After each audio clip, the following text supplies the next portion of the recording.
एक night clerk ने अपने होटल में एक लड़की का मर्डर होते देखा और पुलिस का शक उस पर ही था। जब और एक गेस्ट लड़की के साथ उसका पर्सनल कनेक्शन बन जाता है तो क्या वो इस किलर से उस लड़की को बचा पाएगा?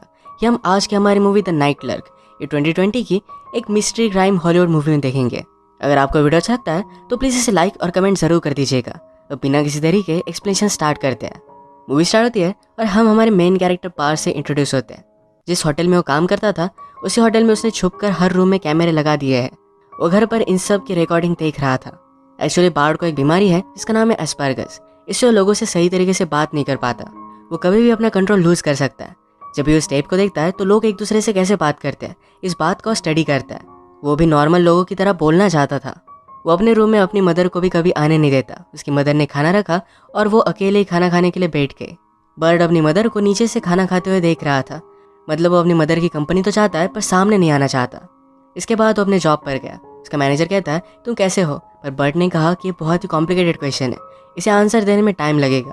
वो इस तरीके से हमेशा ऑनेस्टली बातें बता देता है। जनरली आजकल बर्ड के होटल में ज़्यादा लोग आ नहीं रहे थे, पर आज रात एक गेस्ट उसके पास आई। गेस्ट का नाम था कैरन। ऑलरेडी किसी और के नाम से रूम बुक था तो इसी के बारे में वो इंक्वायरी करती है। बर्ड ज़रा इसके बारे में सोचता है और जिस रूम में उसने कैमरेज इंस्टॉल किए हैं उसी रूम में कैरन को भेज देता है। कैरन के रूम के कैमरे से बर्ड उसे देख रहा था। तभी उसके रूम में अचानक से कोई आ गया। कैरन को देखकर वो आदमी सरप्राइज था। ये सब देखते हुए बर्ड को उसे कलीग ने देख लिया। बर्ड जल्दी से इसे छुपा लेता है। कलीग पूछता है कि ये था क्या, पर बर्ड उसे कुछ भी बताता नहीं। कलीग को शक क्या था कि शायद ये अपने ही होटल की रिकॉर्डिंग है, पर बाद में उसे लगता है शायद ये पॉन होगा तो इस बात को जाने देता है। इसके बाद बर्ड आइसक्रीम लेकर अपने घर आ गया। घर पर वो फिर से रिकॉर्डिंग देखने लग गया। कैरन और ये अननोन आदमी एक दूसरे से झगड़ रहे थे। कैरन उसे कह रही थी तुम प्रिटेंड करो कि मैं वही लड़की हूँ। जिस तरीके से सीक्रेटली तुम उस लड़की से मिलते रहते हो तो प्रिटेंड करो तुम मुझसे भी उसी तरीके से मिल रहे हो। इस बात पर उन दोनों का झगड़ा हो गया। वो आदमी कैरन को मारने लग जाता है। अचानक से कैरन के पर्स से एक गन निकली। इस गन को लेकर इन दोनों में झगड़ा हुआ। ये सब देखकर बार्ड बहुत ही ज़्यादा डर जाता है। उसे क्या करना है समझ में नहीं आता। उसने अपनी गाड़ी निकाली और डायरेक्टली होटल में पहुंच गया। पीछे के दरवाजे से वो रूम में आ गया और वो देखता है कि कैरन की डेथ हो गई है। अभी अभी वो आदमी कैरन को गोली मारकर वहाँ से भागा था तो इसकी आवाज़ सुनकर बर्ड का कलीग वहाँ पर पहुँच जाता है। उसने सब कुछ देखा और पुलिस को कॉल करने के लिए गया। तभी बर्ड ने इस रूम में जो भी सब कैमरेज लगाए हुए थे इस सब कुछ वो निकाल लेता है। वो लास्ट कैमरा निकाल रहा था तो फिर से उसे अपने कलीग की आवाज़ आने लग गई। ये निकालते निकालते एक कैमरे का मेमोरी कार्ड वहीं पर नीचे गिर गया। इसके बाद डिटेक्टिव यहाँ पर पहुंचे। डिटेक्टिव को बर्ड की सिचुएशन के बारे में बताया जाता है। डिटेक्टिव जब बर्ड के पास आए तो बर्ड डायरेक्टली गवाही देने लग जाता है। कहता है कि मेरी शिफ्ट खत्म हुई, मैं आइसक्रीम लेकर घर पर गया तो मुझे रियलाइज़ हुआ कि मेरा वॉलेट होटल पर रह चुका है तो मैं फिर से वापस आया। वेंडिंग मशीन के पास मैंने आवाज़ सुनी और मैं रूम में चला गया। डिटेक्टिव ने कहा कि तुम्हारे कलीग को लगता है कि तुम कभी यहाँ से गए ही नहीं और तुम्हारी स्टोरी पर मैं बिलीव नहीं करता। अगर तुम अपना वॉलेट भूल जाते तो आइसक्रीम लेकर घर नहीं जाते। डिटेक्टिव को तो लग रहा था कि बार्ड में कुछ ना कुछ तो गड़बड़ है, पर उसके खिलाफ उसके पास कोई भी सबूत नहीं। बर्ड के हाथों में थोड़ा सा खून भी लगा हुआ था क्योंकि वो क्यूरियस था। उसने उसे टच किया था। ये बात भी बर्ड के खिलाफ सस्पिशन क्रिएट करने वाली थी। इसके बाद डिटेक्टिव कैरन के हस्बैंड से बात करता है। उसने पूछा कि तुम्हारी वाइफ ऐसे रात में होटल में कर क्या रही थी। निक के पास इसका कोई भी आंसर नहीं। बर्ड की मदर को जब ये सब सिचुएशन पता चली तो बहुत ही गुस्से में डिटेक्टिव के पास आती है। कहती कि क्या तुम्हें उसकी सिचुएशन के बारे में पता है, तुम विदाउट लॉयर उससे बात नहीं कर सकते। वो फिर बर्ड को घर पर लेकर गई। उससे कहती है तुम मुझे कुछ भी बता सकते हो, मैं कभी भी तुम्हें जज नहीं करूँगी, हमेशा तुम्हें प्रोटेक्ट करूँगी। बर्ड सिर्फ उसके पास आता है। मदर ने उसे किस किया और इसके बाद बर्ड वहाँ से चला गया। रात में वो मर्डर की रिकॉर्डिंग फिर से देख रहा था और उसने किलर्स के आर्म्स पर एक टैटू नोटिस किया। इस इंसिडेंट के बाद बर्ड का इस होटल से ट्रांसफ़र करवा दिया जाता है। न्यू होटल में रात में एक ब्यूटीफुल सी लड़की उसके पास आई।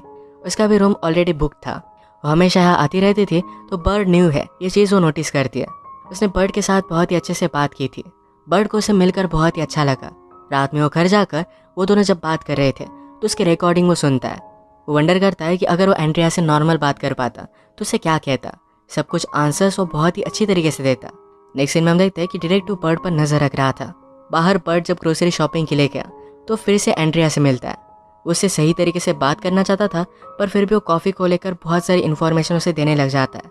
उसने फाइनली एडमिट किया तो लोगों से बात करने में ज़रा कतराता है। एंड्रिया कहती कि ठीक है तुम इतने भी वियर्ड नहीं हो, जो प्रॉब्लम तुम्हें है वही मेरे ब्रदर को भी थी, पर तुमने अपने आप को अच्छे से कंट्रोल में रखा है। बर्ड ने उसके ब्रदर के बारे में और भी पूछा। उसके ब्रदर की डेथ हो चुकी थी। रूम की इन्वेस्टिगेशन करते हुए डिटेक्टिव को मर्डर की रिकॉर्डिंग मिल गई जो बर्ड ने नीचे गिरा दी थी। इस कैमरे का एंगल नीचे था तो एक्चुअल किलर कौन है ये वो देख नहीं पाते। डिटेक्टिव ने फिर से होटल के स्टाफ से बात की। बर्ड का कलीग डिटेक्टिव को बताता है कि उस रात बर्ड कुछ देख रहा था जो होटल की रिकॉर्डिंग की तरह लग रहा था। आज रात होटल में एंड्रिया फिर से बर्ड से मिली। बर्ड उसे कहता है कि तुम्हारे रूम में एसी का काम किया है तो इस वजह से चीज़ें इधर उधर हो सकती है, पर बर्ड ने एक्चुअली उसके रूम में कैमरेज इंस्टॉल करके रखे थे। एंड्रिया को रात में नींद नहीं आती तो सिगरेट पीने के लिए वो बाहर आ गई। बर्ड से वो माचिस मांगती है पर बर्ड ने उसे कहा कि तुम यहाँ पर स्मोक नहीं कर सकती। वो फिर स्विमिंग पूल के पास चली गई। वो स्विमिंग करने लग गई तो बर्ड टॉवेल लेकर उसके पास आ गया। एंड्रिया उसे देखकर डर जाती है। बर्ड ने कहा कि यहाँ पर कोई भी लाइफ गार्ड नहीं है तो इस वजह से उसके लिए वो वरीड था। एंड्रिया ने उसे अपने पास बैठने के लिए कहा। बर्ड ने एंड्रिया को कार से निकलते हुए किसी आदमी को किस करते हुए देखा था तो यही बात उससे पूछ लेता है कि वो था कौन। एंड्रिया ने कहा कि वो आंसर करना बहुत ही कॉम्प्लिकेटेड है। उसे पूछती है कि तुम्हारी गर्लफ्रेंड है। बर्ड ने कहा कि नहीं है। ये सब चीज़ें उसके लिए बहुत ही हार्ड है। बर्ड डायरेक्टली एंड्रिया को किस कर लेता है और फिर वो खुद ही बहुत ही ज़्यादा डर गया। एंड्रिया उसे समझाती है और कहती कि ये सब ठीक है, ज़्यादा वरी मत करो। उसने कहा कि तुम सिर्फ अकेले पड़ चुके हो, इसी वजह से आदमी ये सब चीज़ें करता है। एंड्रिया समझ सकती थी क्योंकि वो भी अपने लाइफ में बहुत ही अकेली थी। वो फिर से उसे किस करती है। उस आदमी के बारे में बताते हुए एंड्रिया बार्ट से कहती है कि उसकी शादी हो गई है। पहले हमें पता था कि ये अफेयर सही नहीं है, पर अब चीज़ें बदल गई है। अब उसे समझ में नहीं आ रहा कि इस रिलेशनशिप का करना क्या चाहिए। बार्ट ने उसे पूछा क्या मैं तुम्हारा लाइफ गार्ड बन सकता हूँ। इनडायरेक्टली उसका बॉयफ्रेंड बनने की बात वो पूछ रहा था। एंड्रिया कहती कि शायद तुम बन सकते हो। इसके बाद वो यहाँ से चली गई। बार्ट को बहुत ही अच्छा लगा। नेक्स्ट डे जाकर अपने लिए अच्छे से कपड़े वो बाय करता है। वो पुरानी कार वो बाय करता था तो जाकर न्यू कार वो देख कर आया। जैसे एड्स में दिखा दे कि अच्छा परफ्यूम लगाने के बाद मॉडल के पास बहुत सारी लड़कियाँ आती है, तो बार्ट भी वैसा ही परफ्यूम बाय करने के लिए गया। ये सब चीज़ें करने के बाद एंड्रिया के रूम के बाहर वो आ जाता है। उसने देखा तो एंड्रिया किसी और के साथ थी। उसका दिल टूट जाता है। जब वो घर पर पहुंचा तो डायरेक्टर उसके पीसी को देख रहे थे, पर बार्ट ने ऑलरेडी सब कुछ डिलीट करके रखा था। डायरेक्टर ने कहा कि मुझे लगता है कि तुम कुछ ना कुछ तो छुपा रहे हो। तुम्हारी आज तक कोई भी गर्लफ्रेंड नहीं है तो शायद तुम फ्रस्ट्रेटेड हो गए, कैरन के पास गए, पर उसने तुम्हें ना कहा तो इसी वजह से तुमने उसका मर्डर कर दिया। बार्ट ने कहा कि अगर मैं उसे लाइक करता तो गन लेकर उसके रूम में क्यों जाता। जब एंड्रिया उस आदमी के साथ थी तो उसकी सारी रिकॉर्डिंग बार्ट देख रहा था। तो हम इस रिकॉर्डिंग में उस आदमी के टैटू को नोटिस कर सकते हैं। ये वही आदमी है जिसने कैरन का मर्डर किया था। बार्ट को इसके बारे में अब तक पता नहीं चला। वो एंड्रिया की वजह से बहुत ही हार्ट ब्रोकन था तो अपने काम पर भी नहीं जाता। कल रात का रखा हुआ खाना भी उसने नहीं खाया तो मदर उसे मिलने के लिए आई। उसे सैड देखकर वो कहती है मुझे पता है कि लाइफ में बहुत सारी चीज़ें हार्ड होती है। तुम्हारे फादर के जाने के बाद भी मैं अपने आप को संभाल नहीं पाई, पर लाइफ में चीज़ें चलती रहती है। ये वर्ल्ड हमारे लिए रुकता नहीं, हमें आगे बढ़ते रहना चाहिए। वो बर्ड के फादर को बहुत याद करती थी, पर आदमी के पास आगे बढ़ने के अलावा और कोई भी ऑप्शन नहीं होता। ये एडवाइस देकर वो चली जाती है। वो आज अपने मदर के साथ खाना खाता है। नेक्स्ट सीन में हम एंड्रिया को निक के साथ देखते हैं जो कि कैरन का हस्बैंड था। इसका मतलब है उस रात कैरन के हस्बैंड ने उसे मार डाला। जिस मैरिड आदमी के बारे में एंड्रिया कह रही थी ये निक था। निक को डायरेक्टर से बार्ट के बारे में पता चला था कि उसके पास शायद टेप्स हो सकती है। एंड्रिया और बार्ट एक दूसरे को जानते हैं तो निक एंड्रिया से पूछ रहा था कि उसके करीब जाओ, उससे वो टेप्स लेकर आओ। एंड्रिया निक से प्यार करती थी तो अगले दिन वो बार्ट के पास पहुंच गई। बार्ट ने कहा कि मैं हार्ट ब्रोकन हूँ, उसे बहुत ही ज़्यादा तकलीफ हो रही है। उसने एक मेडिकल स्टडीज़ के बारे में कहा किसी से प्यार करना एक ड्रग्स की तरह होता है, इससे लोग मर भी सकते हैं। एंड्रिया के ब्रदर को भी सेम प्रॉब्लम था तो इस वजह से बार्ट का दर्द एंड्रिया समझ सकती थी। वो जो भी करने वाली थी इस बात के लिए उसे बहुत ही बुरा लगा। उसने उसे सॉरी कहा और कहती है कि मैं फिर से तुम्हें बॉदर नहीं करूंगी। अब एंड्रिया निक के साथ भी नहीं रहना चाहती थी। होटल से जाने लगती है तो निक उसे रोकने की कोशिश करता है। ये सारी चीज़ बार्ट कैमरे से देख रहा था। इन दोनों की फाइट में निक एंड्रिया को मारने लग गया। एंड्रिया ने खुद को बचाने के लिए गन निकाल ली। बार्ट को इस बार ये देखते हुए निक का टैटू दिख गया। वो समझ गया कि कैरन का मर्डर करने वाला निक ही एंड्रिया के पास है। वो फिर जल्दी से एंड्रिया को बचाने के लिए अपनी कार में होटल में पहुंच जाता है। एंड्रिया ने खुद को दूसरे रूम में बंद कर दिया था। निक ये दरवाज़ा तोड़ने वाला था तभी बार्ट वहाँ पर पहुंच गया। वो निक से फाइट करने लग जाता है। निक डर कर यहाँ से भाग गया। बार्ट ने फिर एंड्रिया को आवाज़ लगाया। उसे कहता है मैं तुम्हें कुछ दिखाना चाहता हूँ। उसने उसे रूम के कैमरेज दिखाए। घर जाकर कैरन की टेप भी उसने उसे दिखाई। बार्ट उसे समझाता है कि हमें पुलिस के पास चलना चाहिए, हम सब कुछ उन्हें बता देंगे। एंड्रिया अब भी निक से प्यार करती थी तो इस वजह से वो पुलिस के पास नहीं जा सकती। उसे पता नहीं था कि वो करेगी क्या। वो बहुत ही डिस्टर्ब थी तो आज रात एक दूसरे का सहारा लेकर यहीं पर सो जाते हैं। सुबह होने पर बार्ट इमेजिन करता है कि एंड्रिया और वो अब एक साथ है। वो सब कुछ छोड़कर कहीं पर दूर जा रहे हैं, पर बार्ट की आँख खुलने के पहले ही एंड्रिया यहाँ से चली गई थी। अपने साथ वो सब कुछ सबूत भी लेकर गई थी। कल रात एंड्रिया और निक की जो फाइट हुई थी, इन सब आवाज़ों की वजह से फिर से पुलिस को बुलाया जाता है। ये रूम चेक करने के बाद बार्ट का एक कैमरा डिटेक्टिव को मिल गया। इस रिकॉर्डिंग की वजह से जो भी हुआ था ये सारी सिचुएशन डिटेक्टिव को पता चल गई। इसी के पैरेलल में एंड्रिया के जाने की वजह से पार्ट बहुत ही डिस्टर्ब हो गया। उसने गन निकाल ली, वो अपने आप को मारने वाला था। बुलेट चलने की आवाज़ आती है, तभी डिटेक्टिव उसके घर पर पहुंच चुका था। ये जल्दी से नीचे जाकर देखते हैं तो बार्ड ने एक स्क्रीन को शूट किया था। उसने पुलिस को सब कुछ चीज़ें बता दी। इसके बाद डिटेक्टिव निक का पता लगाते हैं तो एंड्रिया और निक यहाँ से भाग रहे थे। उन्हें पकड़ लिया जाता है। इन्होंने जो भी किया था इनकी सज़ा इन्हें भुगतनी पड़ेगी। मूवी के फाइनल सीन में हम बार्ड को मॉल में देखते हैं। वहाँ पर उस स्ट्रेंजर के साथ बात करने की कोशिश कर रहा था। इसका मतलब है उसके साथ जो भी हुआ इसके बाद भी अपने आप को इम्प्रूव करना चाहता है, नॉर्मल लोगों की तरह बात करना चाहता है। जैसे उसकी मदर ने उसे समझाया था कि लाइफ में कितना भी बुरा हो फिर भी आपको आगे बढ़ता रहना चाहिए, यही चीज़ वो कर रहा था। इसे एक मैसेज के साथ मूवी एंड होती है। अगर आपको वीडियो अच्छा लगा तो प्लीज़ इसे लाइक कर दीजिएगा। मैं बहुत सारे मूवीज़ लेकर आते रहता हूँ, तो प्लीज़ इस चैनल को सब्सक्राइब कर दीजिए और बेल नोटिफिकेशन आइकन दबाना मत भूलिएगा। हम फिर से मिलेंगे और एक नई मूवी के साथ। तब तक के लिए थैंक यू और आप अपने आप का ख्याल रखिए। एक नाइट क्लर्क ने अपने होटल में एक लड़की का मर्डर होते देखा और पुलिस का शक उस पर ही था। जब और एक गेस्ट लड़की के साथ उसका पर्सनल कनेक्शन बन जाता है तो क्या वो इस किलर से उस लड़की को बचा पाएगा? ये हम आज की हमारी मूवी द नाइट क्लर्क, ये 2020 की एक मिस्ट्री क्राइम हॉलीवुड मूवी में देखेंगे। अगर आपको वीडियो अच्छा लगता है तो प्लीज़ इसे लाइक और कमेंट ज़रूर कर दीजिएगा। तो बिना किसी तरीके एक्सप्लेनेशन स्टार्ट करते हैं। मूवी स्टार्ट होती है और हम हमारे मेन कैरेक्टर पार से इंट्रोड्यूस होते हैं। जिस होटल में वो काम करता था उसी होटल में उसने छुपकर हर रूम में कैमरे लगा दिए हैं। वो घर पर इन सब की रिकॉर्डिंग देख रहा था। एक्चुअली बार्ड को एक बीमारी है जिसका नाम है एस्पर्गस। इससे वो लोगों से सही तरीके से बात नहीं कर पाता। वो कभी भी अपना कंट्रोल लूज़ कर सकता है। जब भी उस टेप को देखता है तो लोग एक दूसरे से कैसे बात करते हैं इस बात को स्टडी करता है। वो भी नॉर्मल लोगों की तरह बोलना चाहता था। वो अपने रूम में अपनी मदर को भी कभी आने नहीं देता। उसकी मदर ने खाना रखा और वो अकेले ही खाना खाने के लिए बैठ गए। बर्ड अपनी मदर को नीचे से खाना खाते हुए देख रहा था। मतलब वो अपनी मदर की कंपनी तो चाहता है पर सामने नहीं आना चाहता। इसके बाद वो अपने जॉब पर गया। उसका मैनेजर कहता है तुम कैसे हो, पर बर्ड ने कहा कि ये बहुत ही कॉम्प्लिकेटेड क्वेश्चन है, इसे आंसर देने में टाइम लगेगा। वो इस तरीके से हमेशा ऑनेस्टली बातें बता देता है। जनरली आजकल बर्ड के होटल में ज़्यादा लोग आ नहीं रहे थे, पर आज रात एक गेस्ट उसके पास आए। गेस्ट का नाम था कैरन। ऑलरेडी किसी और के नाम से रूम बुक था तो इसी के बारे में वो इंक्वायरी करती है। बर्ड ज़रा इसके बारे में सोचता है और जिस रूम में उसने कैमरेज इंस्टॉल किए हैं उसी रूम में कैरन को भेज देता है। कैरन के रूम के कैमरे से बर्ड उसे देख रहा था। तभी उसके रूम में अचानक से कोई आ गया। कैरन को देखकर वो आदमी सरप्राइज था। ये सब देखते हुए बर्ड को उसके कलीग ने देख लिया। बर्ड जल्दी से इसे छुपा लेता है। कलीग पूछता है कि ये था क्या, और बर्ड उसे कुछ भी बताता नहीं। कलीग को शक क्या था कि शायद ये अपने ही होटल की रिकॉर्डिंग है, पर बाद में उसे लगता है शायद ये पॉन होगा, तो इस बात को जाने देता है। इसके बाद बर्ड आइसक्रीम लेकर अपने घर आ गया। घर पर वो फिर से रिकॉर्डिंग देखने लग गया। कैरन और ये अननोन आदमी एक दूसरे से झगड़ रहे थे। कैरन उसे कह रही थी तुम प्रिटेंड करो कि मैं वही लड़की हूँ। जिस तरीके से सीक्रेटली तुम उस लड़की से मिलते रहते हो तो प्रिटेंड करो तुम मुझसे भी उसी तरीके से मिल रहे हो। इस बात पर उन दोनों का झगड़ा हो गया। वो आदमी कैरन को मारने लग जाता है। अचानक से कैरन के पर्स से एक गन निकली। इस गन को लेकर इन दोनों में झगड़ा हुआ। ये सब देखकर बार्ड बहुत ही ज़्यादा डर जाता है। उसे क्या करना है समझ में नहीं आता। उसने अपनी गाड़ी निकाली और डायरेक्टली होटल में पहुंच गया। पीछे के दरवाजे से वो रूम में आ गया और वो देखता है कि कैरन की डेथ हो गई है। अभी अभी वो आदमी कैरन को गोली मारकर वहाँ से भागा था, तो इसकी आवाज़ सुनकर बर्ड का कलीग वहाँ पर पहुँच जाता है। उसने सब कुछ देखा और पुलिस को कॉल करने के लिए गया। तभी बर्ड ने इस रूम में जो भी सब कैमरेज लगाए हुए थे इस सब कुछ वो निकाल लेता है। वो लास्ट कैमरा निकाल रहा था तो फिर से उसे अपने कलीग की आवाज़ आने लग गई। ये निकालते निकालते एक कैमरे का मेमोरी कार्ड वहीं पर नीचे गिर गया। इसके बाद डिटेक्टिव यहाँ पर पहुँचे। डिटेक्टिव को बर्ड की सिचुएशन के बारे में बताया जाता है।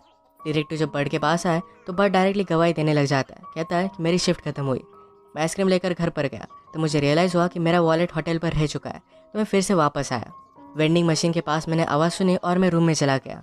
डिटेक्टिव ने कहा कि तुम्हारे कलीग को लगता है कि तुम कभी यहाँ से गए ही नहीं और तुम्हारी स्टोरी पर मैं बिलीव नहीं करता। अगर तुम अपना वॉलेट भूल जाते तो आइसक्रीम लेकर घर नहीं जाते। डिटेक्टिव को तो लग रहा था कि बार्ड में कुछ ना कुछ तो गड़बड़ है, पर उसके खिलाफ उसके पास कोई भी सबूत नहीं। बर्ड के हाथों में थोड़ा सा खून भी लगा हुआ था क्योंकि वो क्यूरियस था, उसने उसे टच किया था। ये बात भी बर्ड के खिलाफ सस्पिशन क्रिएट करने वाली थी। इसके बाद डिटेक्टिव कैरन के हस्बैंड से बात करता है। उसने पूछा कि तुम्हारी वाइफ ऐसे रात में होटल में कर क्या रही थी। निक के पास इसका कोई भी आंसर नहीं। बर्ड की मदर को जब ये सब सिचुएशन पता चली तो बहुत ही गुस्से में डिटेक्टिव के पास आती है। कहती कि क्या तुम्हें उसकी सिचुएशन के बारे में पता है, तुम विदाउट लॉयर उससे बात नहीं कर सकते। वो फिर बर्ड को घर पर लेकर गई। उसे कहती है तुम मुझे कुछ भी बता सकते हो, मैं कभी भी तुम्हें जज नहीं करूँगी, हमेशा तुम्हें प्रोटेक्ट करूँगी। बर्ड सिर्फ उसके पास आता है। मदर ने उसे किस किया और इसके बाद बर्ड वहाँ से चला गया। रात में वो मर्डर की रिकॉर्डिंग फिर से देख रहा था और उसने किलर्स के आर्म्स पर एक टैटू नोटिस किया। इस इंसिडेंट के बाद बर्ड का इस होटल से ट्रांसफ़र करवा दिया जाता है। न्यू होटल में रात में एक ब्यूटीफुल सी लड़की उसके पास आई। उसका भी रूम ऑलरेडी बुक था। वो हमेशा यहाँ आती रहती थी, तो बर्ड न्यू है ये चीज़ वो नोटिस करती है। उसने बर्ड के साथ बहुत ही अच्छे से बात की थी। बर्ड को उसे मिलकर बहुत ही अच्छा लगा। रात में वो घर जाकर वो दोनों जब बात कर रहे थे तो उसकी रिकॉर्डिंग वो सुनता है। वो वंडर करता है कि अगर वो एंड्रिया से नॉर्मल बात कर पाता तो उसे क्या कहता। सब कुछ आंसर्स वो बहुत ही अच्छी तरीके से देता। नेक्स्ट सीन में हम देखते हैं कि डिटेक्टिव बर्ड पर नजर रख रहा था। बाहर बर्ड जब ग्रोसरी शॉपिंग के लिए गया तो फिर से एंड्रिया से मिलता है। उससे सही तरीके से बात करना चाहता था, पर फिर भी वो कॉफ़ी को लेकर बहुत सारी इन्फॉर्मेशन उसे देने लग जाता है। उसने फाइनली एडमिट किया तो लोगों से बात करने में ज़रा कतराता है। एंड्रिया कहती कि ठीक है, तुम इतने भी वियर्ड नहीं हो। जो प्रॉब्लम तुम्हें है वही मेरे ब्रदर को भी थी, पर तुमने अपने आप को अच्छे से कंट्रोल में रखा है। बर्ड ने उसके ब्रदर के बारे में और भी पूछा। उसके ब्रदर की डेथ हो चुकी थी। रूम की इन्वेस्टिगेशन करते हुए डिटेक्टिव को मर्डर की रिकॉर्डिंग मिल गई जो बर्ड ने नीचे गिरा दी थी। इस कैमरे का एंगल नीचे था तो एक्चुअल किलर कौन है ये वो देख नहीं पाते। डिटेक्टिव ने फिर से होटल के स्टाफ से बात की। बर्ड का कलीग डिटेक्टिव को बताता है कि उस रात बर्ड कुछ देख रहा था जो होटल की रिकॉर्डिंग की तरह लग रहा था। आज रात होटल में एंड्रिया फिर से बर्ड से मिली। बर्ड उसे कहता है कि तुम्हारे रूम में एसी का काम किया है तो इस वजह से चीज़ें इधर उधर हो सकती है, पर बर्ड ने एक्चुअली उसके रूम में कैमरेज इंस्टॉल करके रखे थे। एंड्रिया को रात में नींद नहीं आती। सिगरेट पीने के लिए वो बाहर आ गई। बर्ड से वो माचिस मांगती है, पर बर्ड ने उसे कहा कि तुम यहाँ पर स्मोक नहीं कर सकती। वो फिर स्विमिंग पूल के पास चली गई। वो स्विमिंग करने लग गई तो बर्ड टॉवेल लेकर उसके पास आ गया। एंड्रिया उसे देखकर डर जाती है। बर्ड ने कहा कि यहाँ पर कोई भी लाइफ गार्ड नहीं है, तो इस वजह से उसके लिए वो वरीड था। एंड्रिया ने उसे अपने पास बैठने के लिए कहा। बर्ड ने एंड्रिया को कार से निकलते हुए किसी आदमी को किस करते हुए देखा था, तो यही बात उससे पूछ लेता है कि वो था कौन। एंड्रिया ने कहा कि वो आंसर करना बहुत ही कॉम्प्लिकेटेड है। उसे पूछती है कि तुम्हारी गर्लफ्रेंड है। बर्ड ने कहा कि नहीं है। ये सब चीज़ें उसके लिए बहुत ही हार्ड है। बर्ड डायरेक्टली एंड्रिया को किस कर लेता है और फिर वो खुद ही बहुत ही ज़्यादा डर गया। एंड्रिया उसे समझाती है और कहती कि ये सब ठीक है, ज़्यादा वरी मत करो। उसने कहा कि तुम सिर्फ अकेले पड़ चुके हो, इसी वजह से आदमी ये सब चीज़ें करता है। एंड्रिया समझ सकती थी क्योंकि वो भी अपने लाइफ में बहुत ही अकेली थी। वो फिर से उसे किस करती है। उस आदमी के बारे में बताते हुए एंड्रिया बार्ट से कहती है कि उसकी शादी हो गई है। पहले हमें पता था कि ये अफेयर सही नहीं है, पर अब चीज़ें बदल गई है। अब उसे समझ में नहीं आ रहा कि इस रिलेशनशिप का करना क्या चाहिए। बार्ट ने उसे पूछा कि मैं तुम्हारा लाइफ गार्ड बन सकता हूँ। इनडायरेक्टली उसका बॉयफ्रेंड बनने की बात वो पूछ रहा था। एंड्रिया कहती कि शायद तुम बन सकते हो। इसके बाद वो यहाँ से चली गई। बार्ट को बहुत ही अच्छा लगा। नेक्स्ट डे जाकर अपने लिए अच्छे से कपड़े वो बाय करता है। वो पुरानी कार वो बाय करता था तो जाकर न्यू कार वो देख कर आया। जैसे एड्स में दिखा दे कि अच्छा परफ्यूम लगाने के बाद मॉडल के पास बहुत सारी लड़कियाँ आती है, तो बार्ट भी वैसा ही परफ्यूम बाय करने के लिए गया। ये सब चीज़ें करने के बाद एंड्रिया के रूम के बाहर वो आ जाता है। उसने देखा तो एंड्रिया किसी और के साथ थी। उसका दिल टूट जाता है। जब वो घर पर पहुंचा तो डायरेक्टर उसके पीसी को देख रहे थे, पर बार्ट ने ऑलरेडी सब कुछ डिलीट करके रखा था। डायरेक्टर ने कहा कि मुझे लगता है कि तुम कुछ ना कुछ तो छुपा रहे हो। तुम्हारी आज तक कोई भी गर्लफ्रेंड नहीं है, तो शायद तुम फ्रस्ट्रेटेड हो गए, कैरन के पास गए, पर उसने तुम्हें ना कहा, तो इसी वजह से तुमने उसका मर्डर कर दिया। बार्ट ने कहा कि अगर मैं उसे लाइक करता तो गन लेकर उसके रूम में क्यों जाता। जब एंड्रिया उस आदमी के साथ थी तो उसकी सारी रिकॉर्डिंग बार्ट देख रहा था। तो हम इस रिकॉर्डिंग में उस आदमी के टैटू को नोटिस कर सकते हैं। ये वही आदमी है जिसने कैरन का मर्डर किया था। बार्ट को इसके बारे में अब तक पता नहीं चला। वो एंड्रिया की वजह से बहुत ही हार्ट ब्रोकन था, तो अपने काम पर भी नहीं जाता। कल रात का रखा हुआ खाना भी उसने नहीं खाया, तो मदर उसे मिलने के लिए आई। उसे सैड देखकर वो कहती है, मुझे पता है कि लाइफ में बहुत सारी चीज़ें हार्ड होती है। तुम्हारे फादर के जाने के बाद भी मैं अपने आप को संभाल नहीं पाई, पर लाइफ में चीज़ें चलती रहती है। ये वर्ल्ड हमारे लिए रुकता नहीं, हमें आगे बढ़ते रहना चाहिए। वो बर्ड के फादर को बहुत याद करती थी, पर आदमी के पास आगे बढ़ने के अलावा और कोई भी ऑप्शन नहीं होता। ये एडवाइस देकर वो चली जाती है। वो आज अपने मदर के साथ खाना खाता है। नेक्स्ट सीन में हम एंड्रिया को निक के साथ देखते हैं, जो कि कैरन का हस्बैंड था। इसका मतलब है उस रात कैरन के हस्बैंड ने उसे मार डाला। जिस मैरिड आदमी के बारे में एंड्रिया कह रही थी ये निक था। निक को डिटेक्टिव से बार्ट के बारे में पता चला था कि उसके पास शायद टेप्स हो सकती है। एंड्रिया और बार्ट एक दूसरे को जानते हैं, तो निक एंड्रिया से पूछ रहा था कि उसके करीब जाओ, उससे वो टेप्स लेकर आओ। एंड्रिया निक से प्यार करती थी, तो अगले दिन वो बार्ट के पास पहुंच गई। बार्ट ने कहा कि मैं हार्ट ब्रोकन हूँ, उसे बहुत ही ज़्यादा तकलीफ हो रही है। उसने एक मेडिकल स्टडीज़ के बारे में कहा, किसी से प्यार करना एक ड्रग्स की तरह होता है, इससे लोग मर भी सकते हैं। एंड्रिया के ब्रदर को भी सेम प्रॉब्लम था, तो इस वजह से बार्ट का दर्द एंड्रिया समझ सकती थी। वो जो भी करने वाली थी इस बात के लिए उसे बहुत ही बुरा लगा। उसने उसे सॉरी कहा और कहती है कि मैं फिर से तुम्हें बॉदर नहीं करूँगी। अब एंड्रिया निक के साथ भी नहीं रहना चाहती थी। होटल से जाने लगती है तो निक उसे रोकने की कोशिश करता है। ये सारी चीज़ बार्ट कैमरे से देख रहा था। इन दोनों की फाइट में निक एंड्रिया को मारने लग गया। एंड्रिया ने खुद को बचाने के लिए गन निकाल ली। बार्ट को इस बार ये देखते हुए निक का टैटू दिख गया। वो समझ गया कि कैरन का मर्डर करने वाला निक ही एंड्रिया के पास है। वो फिर जल्दी से एंड्रिया को बचाने के लिए अपनी कार में होटल में पहुंच जाता है। एंड्रिया ने खुद को दूसरे रूम में बंद कर दिया था। निक ये दरवाज़ा तोड़ने वाला था तभी बार्ट वहाँ पर पहुंच गया। वो निक से फाइट करने लग जाता है। निक डर कर यहाँ से भाग गया। बार्ट ने फिर एंड्रिया को आवाज़ लगाया। उसे कहता है मैं तुम्हें कुछ दिखाना चाहता हूँ। उसने उसे रूम के कैमरेज दिखाए। घर जाकर कैरन की टेप भी उसने उसे दिखाई। बार्ट उसे समझाता है कि हमें पुलिस के पास चलना चाहिए, हम सब कुछ उन्हें बता देंगे। एंड्रिया अब भी निक से प्यार करती थी तो इस वजह से वो पुलिस के पास नहीं जा सकती। उसे पता नहीं था कि वो करेगी क्या। वो बहुत ही डिस्टर्ब थी तो आज रात एक दूसरे का सहारा लेकर यहीं पर सो जाते हैं। सुबह होने पर बार्ट इमेजिन करता है कि एंड्रिया और वो अब एक साथ है। वो सब कुछ छोड़कर कहीं पर दूर जा रहे हैं। पर बार्ट की आँख खुलने के पहले ही एंड्रिया यहाँ से चली गई थी। अपने साथ वो सब कुछ सबूत भी लेकर गई थी। कल रात एंड्रिया और निक की जो फाइट हुई थी, इन सब आवाज़ों की वजह से फिर से पुलिस को बुलाया जाता है। ये रूम चेक करने के बाद बार्ट का एक कैमरा डिटेक्टिव को मिल गया। इस रिकॉर्डिंग की वजह से जो भी हुआ था ये सारी सिचुएशन डिटेक्टिव को पता चल गई। इसी के पैरेलल में एंड्रिया के जाने की वजह से बार्ट बहुत ही डिस्टर्ब हो गया। उसने गन निकाल ली। वो अपने आप को मारने वाला था।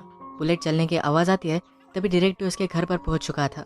ये जल्दी से नीचे जाकर देखते हैं तो बार्ट ने एक स्क्रीन को शूट किया था। उसने पुलिस को सब कुछ चीज़ें बता दी। इसके बाद डिटेक्टिव निक का पता लगाते हैं तो एंड्रिया और निक यहाँ से भाग रहे थे।